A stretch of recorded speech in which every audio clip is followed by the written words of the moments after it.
Hola familia, Dios les bendiga. Bienvenidos a todos a esta nueva sesión de nuestro estudio del Evangelio de Juan. Recuerde que estamos en el capítulo 4 y estamos estudiando esta entrevista o este encuentro que ha tenido Jesús con la samaritana. Hemos extraído cosas muy maravillosas de estos versículos, desde el versículo 1 hasta el versículo 19 que lo terminamos ayer. Y hoy vamos a continuar con el versículo 20 hasta el versículo prácticamente el 42, si no estoy mal. Sí, hasta el 42 es el versículo. Entonces, si usted quiere de pronto ubicarse un poco más de lo que estamos hablando, porque estamos empalmando en un tema que estamos hablando ya, esta sería como la cuarta sesión, los invitamos a que vayan a nuestra página de YouTube, allí en Living Stones Christian Church. Allí hay una lista de reproducción que se llama Estudio del Evangelio de Juan. Allí están todos los audios y en orden puede entonces escucharlo y puede entonces enterarse bien de lo que estamos hablando. Para iniciar, yo los quiero invitar a que hagamos una oración y entreguemos este tiempo en las manos de nuestro buen Dios. Señor Dios, Padre tan eterno, Señor Jesucristo, Espíritu Santo, gracias te damos por permitirnos acercarnos a tu presencia. Gracias por lo que tú nos enseñas en tu palabra día tras día. Gracias por lo que tú siembras en nuestros corazones. Padre, y tu palabra claramente dice que la palabra de Dios no vuelve a ti vacía, Señor, sino que riega la tierra y hace que germine. Hoy te pedimos, ayúdanos a que esa palabra no vuelva a ti vacía, que llegue a nuestro corazón, se siembre allí, dé fruto, haga rema y podamos entonces hacer unos cristianos o unos creyentes que aplican lo que vamos aprendiendo. Queremos pedirte a ti, Espíritu Santo de Dios, danos el discernimiento, danos la sabiduría y el conocimiento para poder extraer y aprender lo que tú tienes para nosotros en este tiempo. Quédate con nosotros en el nombre poderoso de Cristo Jesús. Amén y amén. Bueno, familia, entonces estamos en el capítulo 4 y ayer entonces hablábamos cómo Jesús confrontó a la mujer samaritana. Cuando le preguntó que si tenía que si estaba casada, ella responde que no era casada. Y dice, bien lo has dicho, porque con 5 maridos has tenido y con el que hoy vives no es tu marido. Entonces, el Señor empieza a indagar y a colocar el dedo en la llaga, allí donde esta mujer verdaderamente tiene esa sed y necesita de esa agua viva que el Señor Jesús le está ofreciendo a ella. Al Señor confrontarla, hablarle todo esto, ella le dice, Señor, me parece que eres profeta. Entonces, ahora que ella sabe que Él conoce todo de ella, se abre y se acerca más a él y quiere escuchar más de lo que este hombre le puede decir. Así que siguiendo entonces nuestro estudio, hoy vamos a hablar a partir del versículo 20. Y aquí en el versículo 20, en este capítulo 4, la mujer en este versículo 20, esta mujer samaritana, expone algo muy importante para ese contexto social religioso que había en la época. Leamos el versículo 20 y dice, nuestros padres adoraron en este monte y vosotros decís que en Jerusalén es el lugar donde se debe adorar.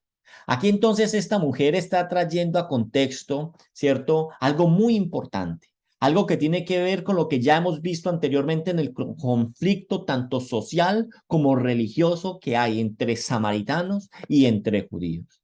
Y a ella le preocupa esto, a ella le preocupa esto y por eso ya se lo está expresando a Jesucristo. ¿Dónde? Y dice, ¿dónde se debe adorar? Por la diferencia religiosa que hay, entonces ella no tenía claro, prácticamente está diciendo, ¿quién tiene la razón? ¿Los judíos o los samaritanos?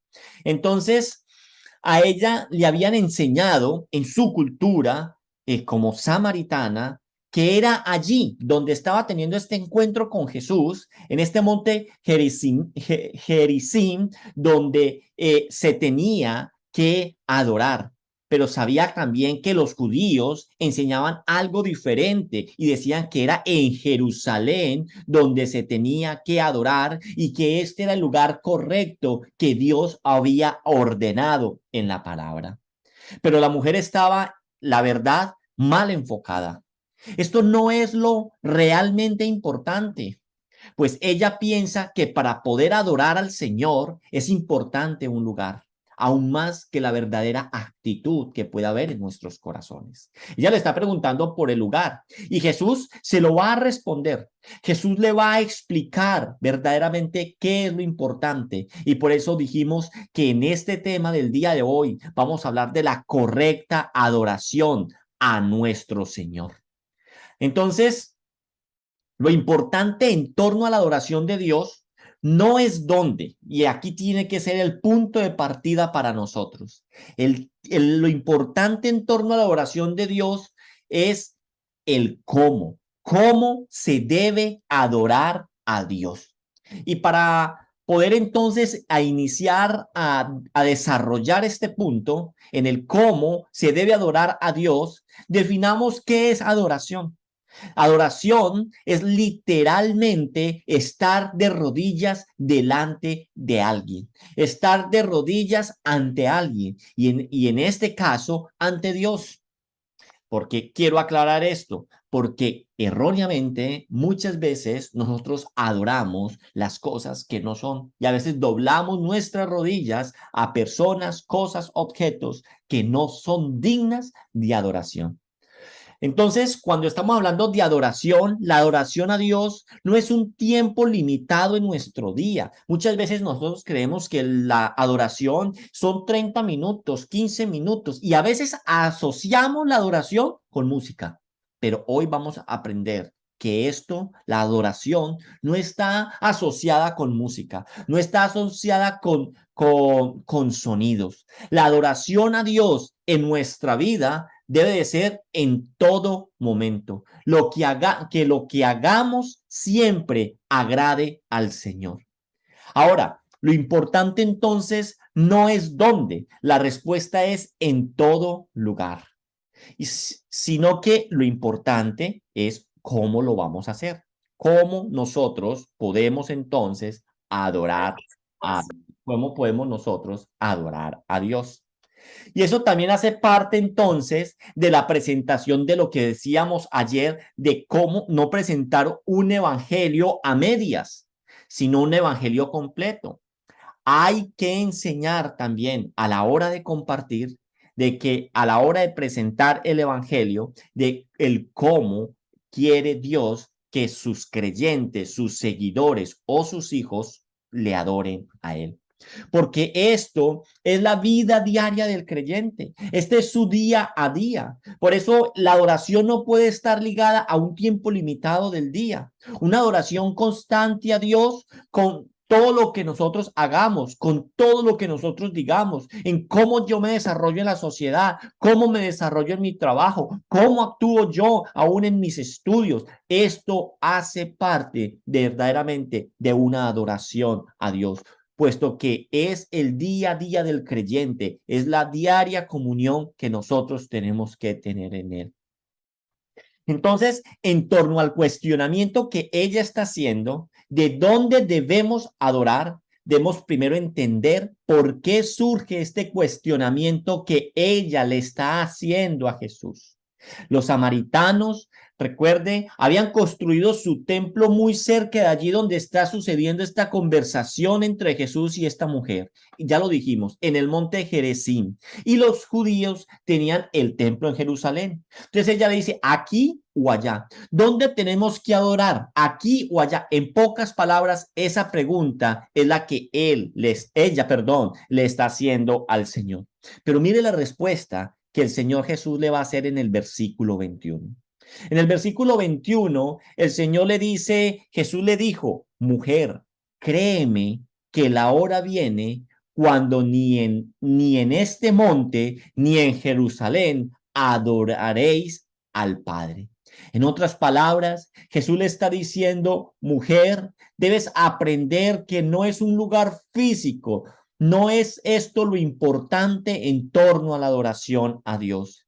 Y si usted y yo somos conscientes, o si recordamos en historia, sabemos que Jerusalén y aún el templo del cual ella está hablando, solo unas décadas después, sería borrada del mapa por los romanos en el año 70 después de Cristo. Y desde aquella época, ese templo no ha vuelto a existir hasta el día de hoy.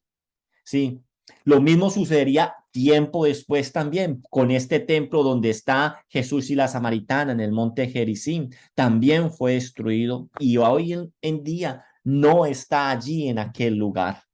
Entonces, un lugar no es lo importante en torno a la adoración de Dios. ¿Y saben por qué un lugar no es lo importante en torno a la adoración de Dios? Para poder responder esto, yo me quiero saltar al versículo 22. Vamos a pegar un brinquito del versículo 22 y nos vamos a ir a los versículos 23 y 24 para que aclaremos más esta pregunta. Entonces, ¿sabes por qué no es importante un lugar físico en torno a la adoración de Dios? ¿Qué dice la palabra de Dios, versículo 23 y 24? Dice, mas la hora viene y ahora es, cuando los verdaderos adoradores adoran al Padre en espíritu y en verdad, porque también el Padre tales adoradores busca que le adoren. Dios es espíritu y los que le adoran en espíritu y en verdad es necesario que adoren.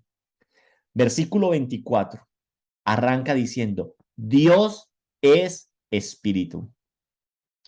Cuando entonces dice Dios es espíritu, la adoración a Dios no se circunscribe a un lugar. No es adoro a Dios en la iglesia, pero en cualquier otra parte me hago el de orejas sordas o como si no fuera un creyente.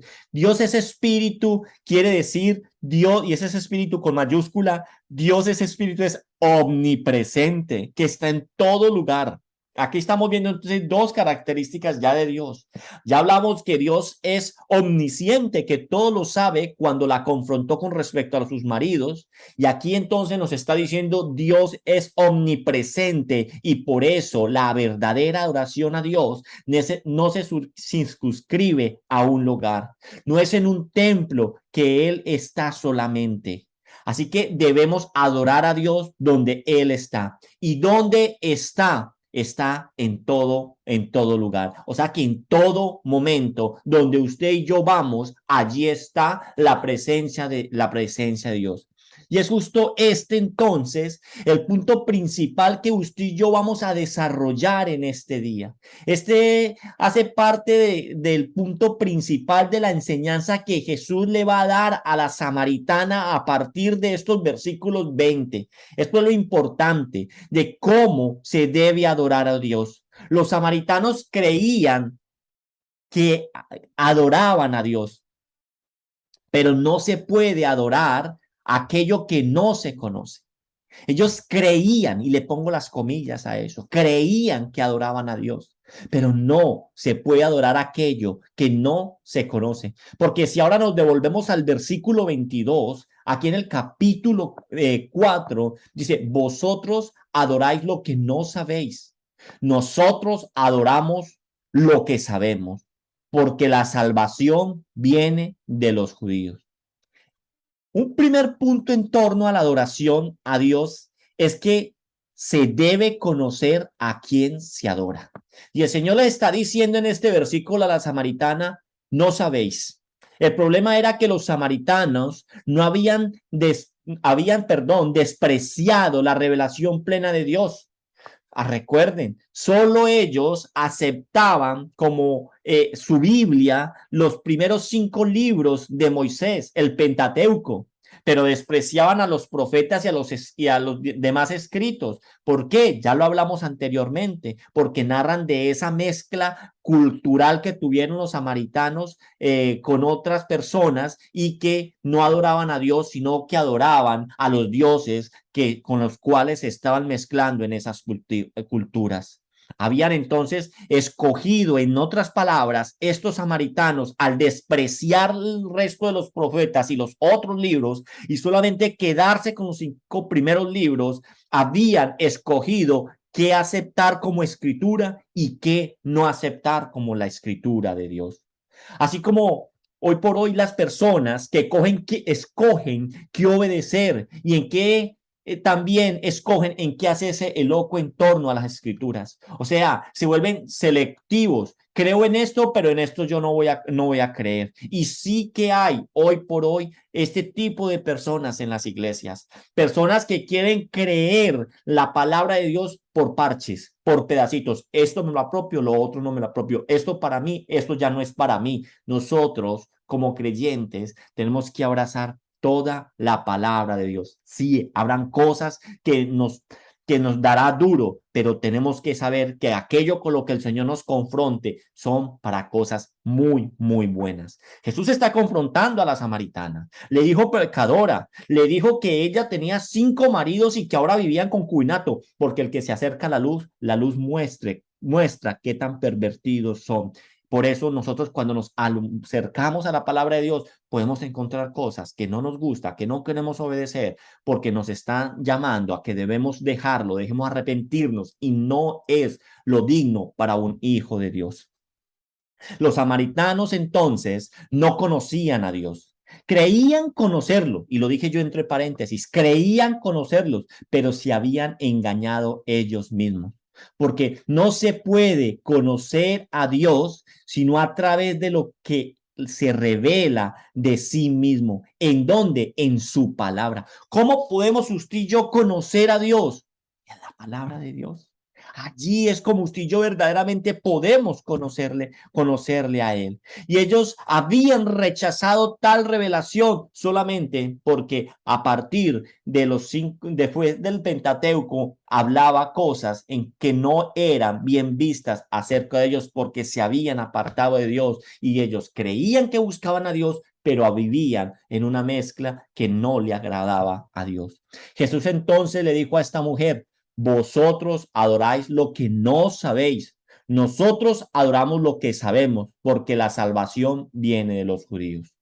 Aquí también hay un punto bien interesante después de ese punto y coma que estamos viendo. Yo espero que ustedes tengan la palabra de Dios ahí abierta, ¿cierto? Después de ese punto y coma dice, nosotros adoramos lo que sabemos, porque la salvación viene de los judíos. Y el punto muy interesante es en torno a la adoración a Dios, no hay conceptos relativos. En torno a cómo se debe adorar a Dios, no hay conceptos relativos, ni hay conceptos medios, ni tibios. No hay tal cosa como tú adoras a Dios a tu manera y yo lo adoro a mi manera y no hay ningún problema. A Dios se adora de una forma y punto. ¿Y cuál es esa forma? La que el Señor nos va a mostrar en el día de hoy. ¿Está en dónde? En su palabra. Juan 4:22, entonces, vosotros adoráis lo que no sabéis, nosotros adoramos lo que sabemos, porque la salvación viene de los judíos. ¿Sabe? Si Jesús pronunciara estas palabras hoy en día, en esta sociedad que es tibia, en esta sociedad que es relativa, esta sociedad que quiere guardar ese nivel para tener contento a todo el mundo, ¿cómo calificarían estas palabras del Señor? La calificarían como un retrógrado, como un fanático, como un recalcitrante, como alguien que se quedó en el pasado. Así le estarían diciendo a Jesús. Pero Jesús no es un sincretista. Ojo con la palabra, no es sincretista. ¿Qué es sincretizar? ¿Qué es la palabra sincretista? Trata aquellos que tratan de fusionar la forma que manda la palabra de Dios con las tendencias que el mundo está aceptando hoy en día. Entonces, hay una fusión entre religión y cultura que lo que hace es tergiversar, la palabra de Dios, la sincretiza y entonces deja contento a la gente, pero estamos desobedeciendo o perdiendo la verdadera razón de lo que el Señor está diciendo en su palabra. Jesús Aquí a esta mujer, Jesús no le dice a la mujer samaritana, perdón, la forma que adoras a Dios es válida. Más bien le dice, ustedes adoran desde su ignorancia. El Señor la está confrontando, porque el Señor es así, pero confronta con amor. Y ojo que aquí el Señor no está siendo grosero, porque no es ir a ser grosero, sino confrontar con amor y confrontar con la palabra de Dios. El Señor le está diciendo, ustedes adoran desde su ignorancia porque la palabra, ustedes tienen, o dejaron por fuera los profetas y otros escritos que están ignorando y no les permite verdaderamente conocer a Dios. Jesús aquí entonces, cuando le dice esto en el versículo 22, Jesús no le dice todas las religiones son válidas porque todos los caminos conducen a Dios, que es lo que hoy escuchamos. Esta sociedad relativa, sociedad que quiere manejar el nivel y tener felices a todos. Jesús no le está diciendo a esta mujer Jesús no le dice lo que Dios mira son las buenas intenciones. ¿Cuántas veces tal vez nos han dicho o nosotros hemos dicho o le decimos a la gente, bueno, lo que importa es la buena intención? No, lo que importa no es la buena intención. Lo que importa es qué tan fieles ustedes y yo estamos a lo que el Señor nos manda en la palabra de Dios. Jesús le dice, ustedes adoran lo que no saben. Él está diciendo, ustedes no saben lo que están adorando. Los judíos adoramos lo que sabemos, porque sí tenemos completo la visión. Y vamos a mirar esto. ¿Por qué entonces los judíos sí sabían y ellos no sabían? En lo de ellos ya sabemos por qué. Porque solamente tenían 5 libros para conocer verdaderamente a Dios. Entonces, pero los judíos sí tenían la revelación plena y completa de Dios hasta ese instante. O sea, todo el Antiguo Testamento, ¿cierto? Desde Génesis, ¿cierto? Hasta Malaquías. Ahí está todo, ellos tenían todo eso. Eran guiados por Dios en torno a su adoración y no por sus propios conceptos. A esto es lo que el Señor se refiere cuando dice entonces en el versículo 23 y 24. Vamos a leerlos nuevamente. Mas la hora viene y ahora es cuando los verdaderos adoradores adoran al Padre en espíritu y en verdad, porque también el Padre tales adoradores buscan que le adoren. Dios es espíritu y los que le adoran en espíritu y en verdad es necesario que le adoren. Estamos viendo que en estos dos versículos aparece que adoran al Padre en espíritu y en verdad, y más abajo dice espíritu y en verdad. Vamos a hablar de esta palabra en verdad. Lo que está diciendo aquí la palabra de Dios en verdad es una adoración consciente de hacia quién estamos rindiendo nuestra vida. O sea, una adoración consciente que conoce, ¿cierto? Plenamente hacia quién estamos nosotros doblando nuestras rodillas. Hoy por hoy, muchos, como los samaritanos, creen adorar a Dios. Creen adorar a Dios. Y por eso levantan a veces vanas repeticiones. Vanas repeticiones que son rezos que la verdad no salen del corazón. Es una repetición de la repetidera que usted no es consciente ni siquiera lo que está repitiendo. ¿Por qué? Porque ya está por allá grabado y usted lo único que hace es repetirlo. Hoy por hoy, muchos creen adorar a Dios, por ejemplo, cuando veneran imágenes. Sí, otros también creen que adoran a Dios o agradan a Dios al venerar hombres. Sí, y ¿cuáles pueden ser? Bueno, lo podemos ver aún en la Iglesia Católica, por ejemplo, esa veneración que se le tiene al mismo Papa, o aún también en los mismos cristianos, la adoración que se le tiene a muchos pastores por su conocimiento o su posición que tiene dentro de la iglesia. Ambos están malos, eso no es verdad. La veneración de hombres no está dentro de la palabra de Dios. O por ejemplo, hay muchos que creen que le agradan a Dios y que están adorando a Dios a la hora de adorar a muertos. ¿Cierto? Cuando adoran a muertos, cuando creen en el purgatorio, cuando creen en las ánimas del purgatorio y todo esto lo hacen no porque crean que están yendo en contra de Dios. Es que, mire, esto es, en otro tiempo yo no creía que eso era malo. Yo lo hacía, yo lo practicaba.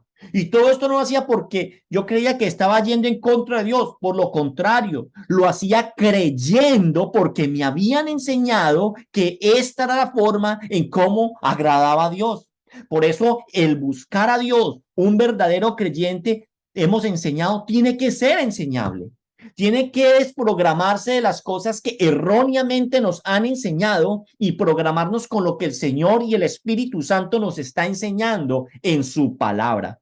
Pero la verdad, aquellos que creen que es a través de rezos, de veneraciones de imágenes, de veneraciones a hombres, adoraciones a muertos, a personas, a los santos, a María, a todo este tipo de cosas, la verdad es que todo esto es abominación delante de Dios.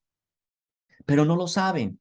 ¿Por qué? Porque no conocen a Dios. Y hay un gran desconocimiento hacia Dios. ¿Por qué? Porque nos hemos alejado de Dios. Hemos dejado que tal vez sea el pastor o el sacerdote o el cura el que se encargue con Dios y venga y me lo dé todo desmenuzado a mí. Entonces no conozco a Dios, sino que si me dicen que hay que hacer esto, entonces yo lo termino haciendo. ¿Por qué? Porque otro me lo dijo, mas no por convicción de haber estudiado que así eso estaba en la palabra de Dios. Entonces, adorar desde la ignorancia es adorar una falsedad. Adorar desde la ignorancia es adorar una falsedad. Estas personas que practican esto son como las personas, si vamos a la palabra de Dios, podemos ver ejemplos, que aún los mismos apóstoles tuvieron que lidiar con ellos. A Pablo y Bernabé, cuando fueron a Listra, se encontraron con una congregación idólatra. Si usted y yo vamos a la palabra de Dios, a Hechos 15, allí vamos a leer algo que le sucedió a Pablo y a Bernabé allí en Listra. Y dice la palabra de Dios, Hechos 14, del 14 al 15. Cuando lo oyeron los apóstoles, Bernabé y Pablo, entre paréntesis, que los iban a reverenciar como dioses, rasgaron sus ropas y se lanzaron entre la multitud dando voces y diciendo, varones, ¿por qué hacen esto? Nosotros también somos hombres semejantes a vosotros. ¿Qué os anunciamos? Que os anunciamos que de estas vanidades os convirtáis al Dios vivo, que hizo el cielo y la tierra, el mar y todo lo que en ellos hay. ¿Por qué entonces esta comunidad de Listra? ¿Por qué habían caído en esta falencia? ¿Por qué estaban haciendo esto después de que ellos estaban recibiendo la palabra del mismo Pablo y del mismo Bernabé? Porque habían despreciado las escrituras, no querían conocer al Dios verdadero, preferían que otros lo hicieran y les diera todo masticadito, como lo dije anteriormente. Pero tenemos que tener claro que con Dios cada uno tiene que hacer la tarea. Para ellos, para esta gente, el ritual, el sacramento es lo importante, no la escritura, no la revelación de Dios. Esas y estas son las consecuencias. Nos llevan a ser una comunidad idólatra que no adora verdaderamente a Dios. Y cuando nosotros nos colocamos a ver el cristianismo, nos colocamos a ver algunas iglesias, también vemos hoy aún mucha iglesia que viene después de la reforma, que se ha desviado. Vemos que han tomado el camino equivocado, habiendo iniciado bien o habiéndose derivado de allí, de querer hacer las cosas bien y de colocar la palabra en alta estima. Algunas iglesias evangélicas hoy por hoy han hecho a un lado las escrituras, so pretexto de estar siendo guiados por el Espíritu Santo de Dios. Cosas muy peligrosas que se dicen como es que el líder de nosotros es el Espíritu Santo de Dios. Y van a la palabra de Dios para justificar, descontextualizando muchas veces la palabra de Dios para decir que están siendo guiados por el Espíritu Santo. Pero la verdad Es que todos aquellos que dicen que están siendo guiados por el Espíritu Santo, pero se desligan completamente de la palabra de Dios, están siendo guiados erróneamente por su naturaleza, por sus deseos, por sus emociones y conducen su iglesia y su comunidad a algo que no tiene nada que ver con adorar y agradar a Dios. Por eso nosotros también tenemos que colocar cuidado a esto, porque si somos conscientes, el Espíritu de Dios, el verdadero Espíritu de Dios, nos va a guiar a nosotros unidos fielmente a la Escritura, iluminándonos a nosotros qué es lo que tenemos que hacer y cómo lo debemos hacer, porque el Espíritu Santo es el que reveló la palabra de Dios y la palabra de Dios es la que nos va entonces a mostrar y a marcar a nosotros el camino con la iluminación que nos está dando el Espíritu Santo de Dios. Así entonces, que para adorar a Dios de manera correcta, se debe conocer a quién se está adorando, lo que estamos viendo. Vámonos al versículo 23. Mas la hora viene y ahora es cuando los verdaderos adoradores adoran al Padre en espíritu y de verdad, porque también el Padre tales adoradores busca que le adoren. Se debe conocer a quién adoramos y esto solo es posible por la revelación que Dios mismo ha dado de sí. La adoración samaritana era falsa, pues no conocían lo que adoraban y debe ser en verdad como lo dice el versículo que estamos estudiando. Pero, y aquí vamos con otra cosita, pero la verdadera adoración incluye también otro aspecto. Aquí ya le echamos flores, de pronto le echamos tierrita a los samaritanos y le echamos flores a los judíos. Pero vamos a ver cómo vamos en el siguiente punto. Y dice, volvamos a leer el versículo 23 y 24, mas la hora viene y ahora es cuando los verdaderos adoradores adoran al Padre en espíritu y en verdad, porque también el Padre, tales adoradores busca que le adoren. Dios es espíritu con mayúscula y los que le adoran en espíritu con minúscula y en verdad es necesario que adoren. No es suficiente conocer quién es Dios o qué desea de nosotros. Si nosotros conocemos quién es Dios, pero no vamos con este otro pedazo, que es en espíritu, usted y yo vamos a quedar a medias. Los judíos sabían esto, pero mucho tiempo su adoración a Dios era un acto externo, de dientes para afuera, y no un acto que surgiera de lo profundo de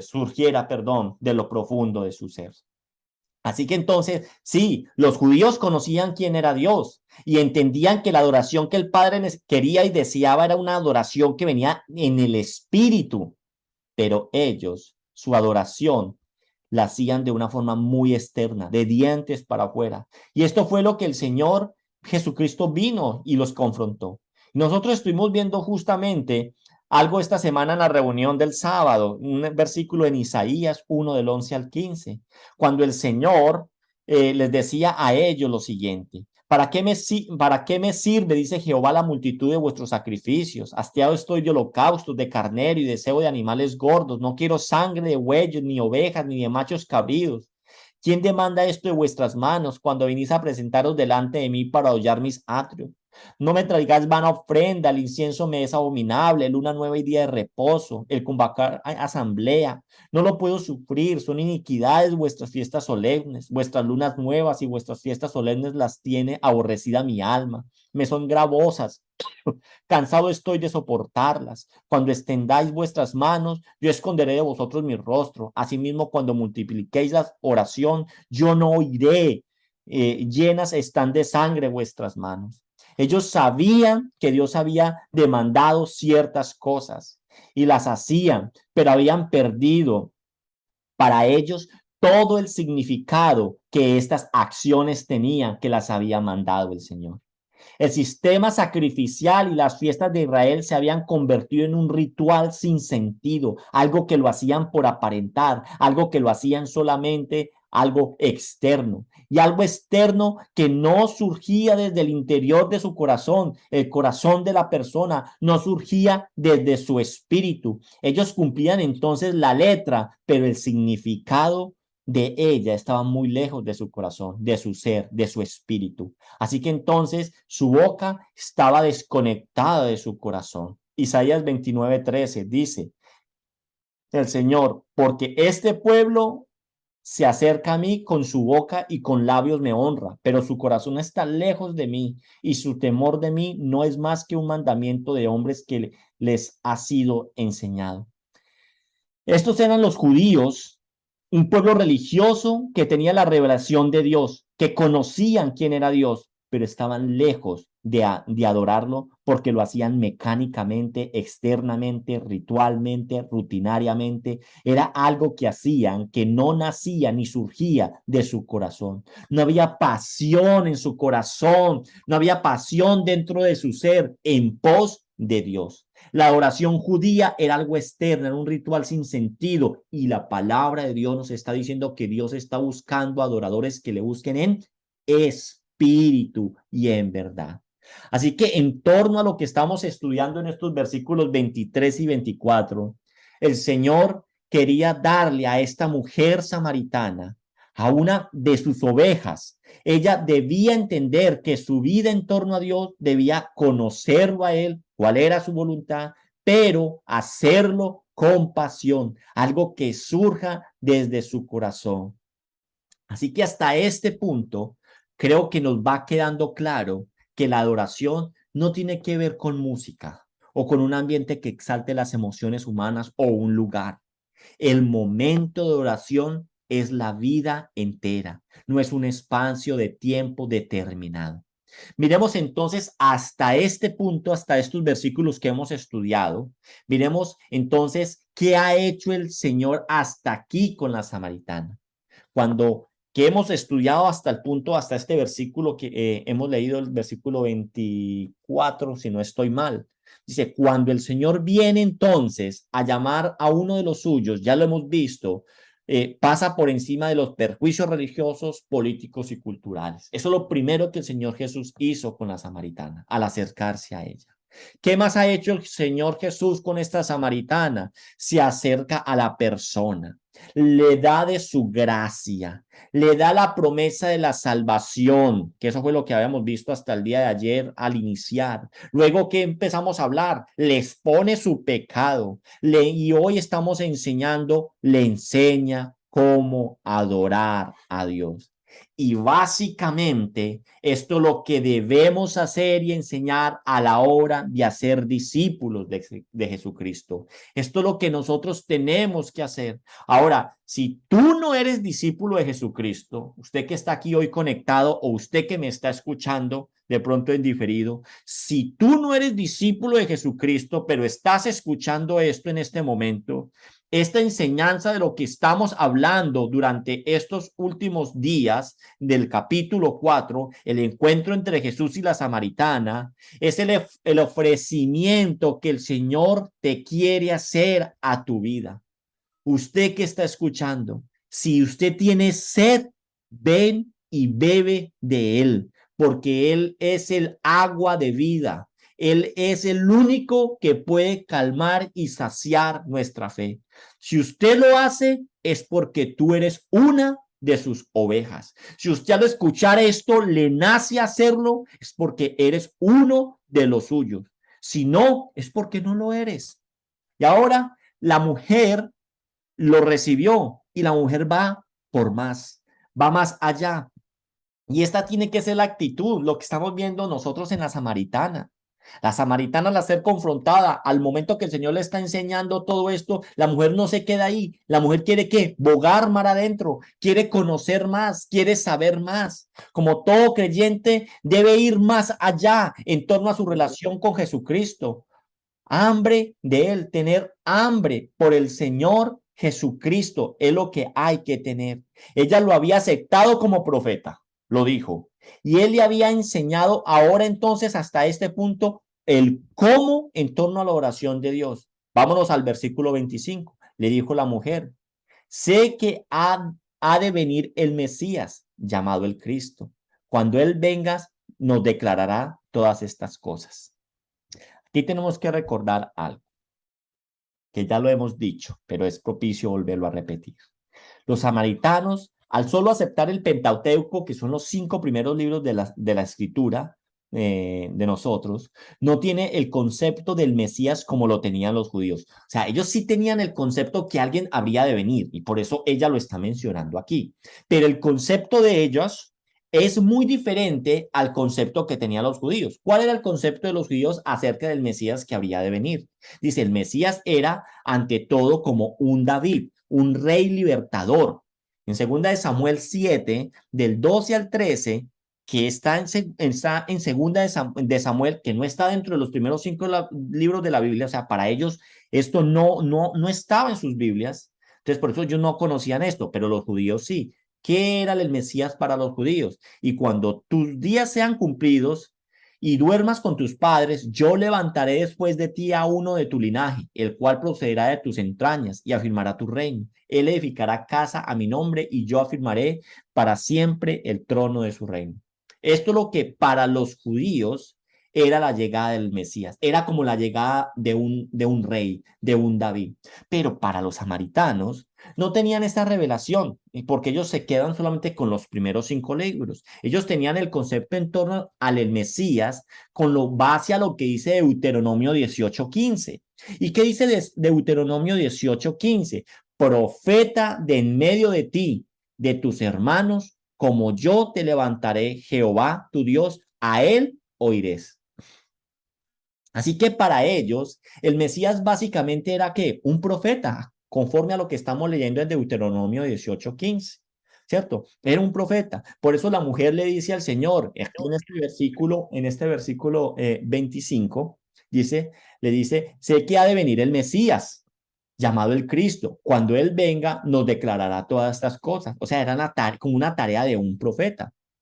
Porque un profeta lo que hacía era esto, declarar de parte de Dios. Jesús es profeta, tenemos que recordar, Jesús es profeta, Jesús es sacerdote y Jesús es rey, ¿cierto? Jesús es el cumplimiento de las profecías dadas a su pueblo. En Jesús se reúne todo. En él, dice la palabra de Dios, en él son el sí y amén. Todas las promesas hechas en el Antiguo Testamento en él se cumple, porque todo el Antiguo Testamento está señalando a quién, al Mesías, al Mesías. En eso se resume todo el Antiguo Testamento. Por eso, entonces, en este versículo 26, el Señor le da un regalo maravilloso a esta mujer y se revela como el Cristo y el Mesías prometido. Versículo 26, Jesús le dijo, yo soy el que habla contigo. O sea, el Señor le está diciendo, sí, yo soy el Cristo, ese que están esperando, sí, yo soy. Si usted se acuerda, anteriormente habíamos dicho que antes Jesús corría y aquellos que querían de pronto nombrarlo como rey, aquellos que él no quería una confrontación con las autoridades judías, ¿cierto? Pero a esta mujer sí se le reveló. A esta la mujer le dijo, sí, yo soy ese Mesías que ha de venir. Con él, ese es con el que estás hablando.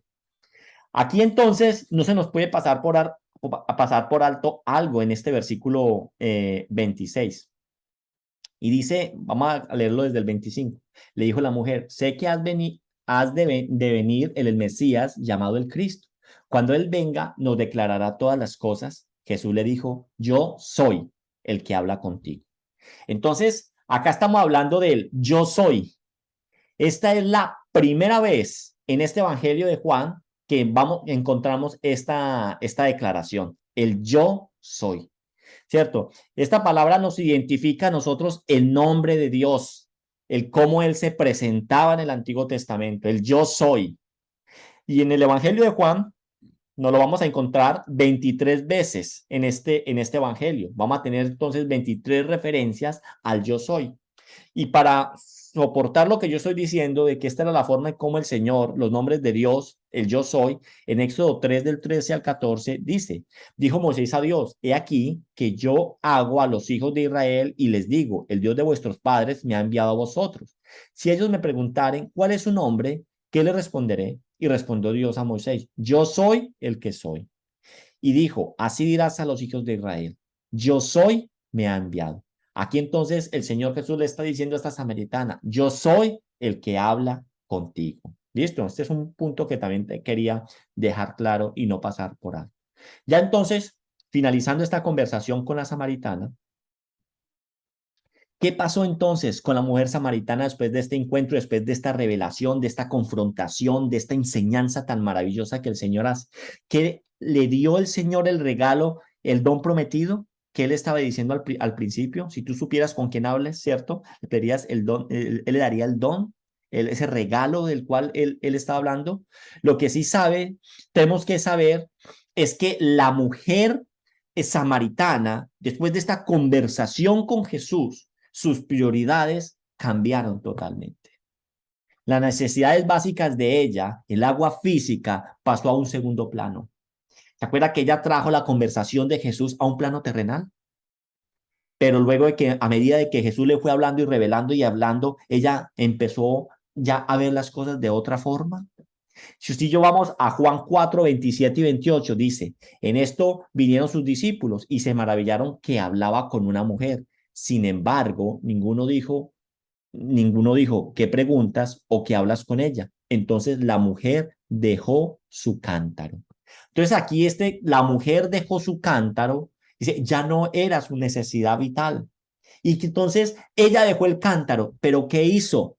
¿Qué hizo la mujer después de que dejó el cántaro? Hizo lo que debe hacer todo aquel que tiene un encuentro verdadero con Jesucristo. Fue y compartió lo que se encontró, lo que este hombre le enseñó. Juan 24, 28, 30 dice, entonces la mujer dejó su cántaro y fue a la ciudad y dijo a los hombres, venid y ved a un hombre que me ha dicho todo cuanto he hecho. ¿No será este el Cristo? Entonces salieron de la ciudad y vinieron a él. Vámonos al versículo 39 y 42 del capítulo 4. Y muchos de los samaritanos de aquella ciudad creyeron en él por las palabras de la mujer, que daba testimonio diciendo, me dijo todo lo que he hecho. Entonces vinieron los samaritanos a él y le rogaron que se quedara con ellos.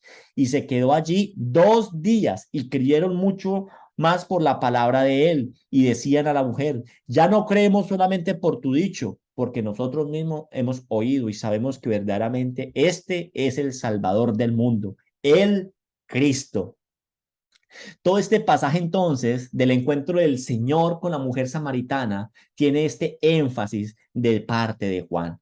Recuérdelo como iniciamos a estudiar este capítulo 4, cuando dejamos ya el capítulo 3. Y la reflexión con que terminamos nosotros el capítulo 3 era una reflexión triste en cómo, recuerde que los últimos versículos de capítulo 3 nos hablaba de la realidad del comienzo del ministerio de Jesús. Y había una realidad que se resume en el versículo 32 del capítulo 3. Dice, y lo que vio y oyó, esto testifica. Y dice, y nadie recibe su testimonio. Y esto se centra en lo que ocurrió en Jerusalén.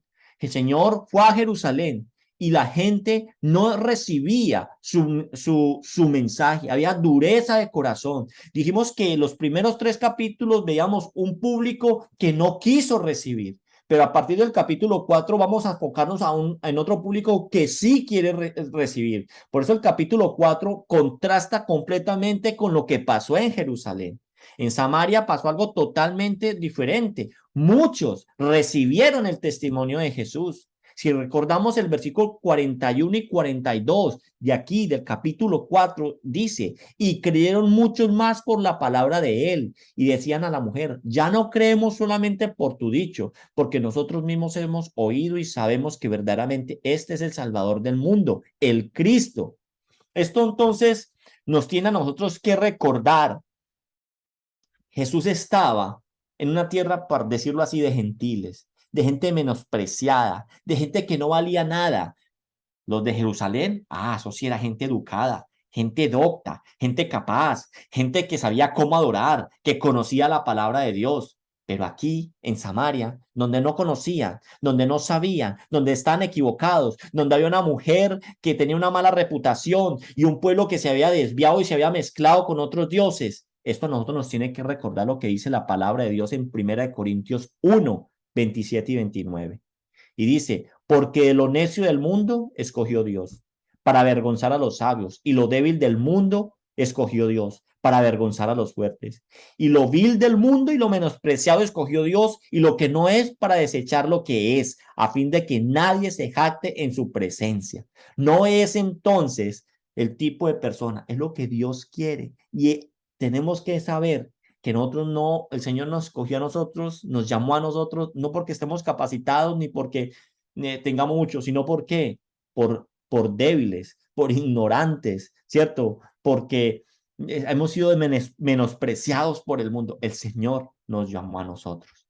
La conclusión entonces de este capítulo. ¿Tenemos nosotros pasión para ser discípulos del Señor? Para hacerlos de la manera correcta, presentando todo el mensaje como Jesús nos lo está enseñando aquí, confrontando a las personas, enseñando cómo adorar, llevándolo a que la persona verdaderamente sea un creyente. Nosotros entonces tenemos que darle gracias al Señor por ser nosotros parte de su rebaño. O tal vez nosotros todavía estamos muy preocupados en nosotros. Todavía estamos muy preocupados por las necesidades de nosotros o por la de los demás. Y si así lo es, entonces no estamos preocupados por hacer discípulos y no estamos preocupados por lo cual el Señor nos ha llamado, y ayer lo decíamos, es que nosotros tenemos un gran mandamiento, es ir y hacer discípulos. Nosotros tenemos que saber que la próxima semana hay aquí unos versículos que nos brincamos y es el regreso de los discípulos, aquellos que se fueron a comprar comida. La próxima semana o en nuestro próximo encuentro aprenderemos algo que el Señor les enseña a sus discípulos, aquellos que ya habían caminado con Él, quien habían ido a comprar comida al pueblo, pero que estaban muy centrados todavía en ellos. Esto lo vamos a ver en nuestro próximo encuentro.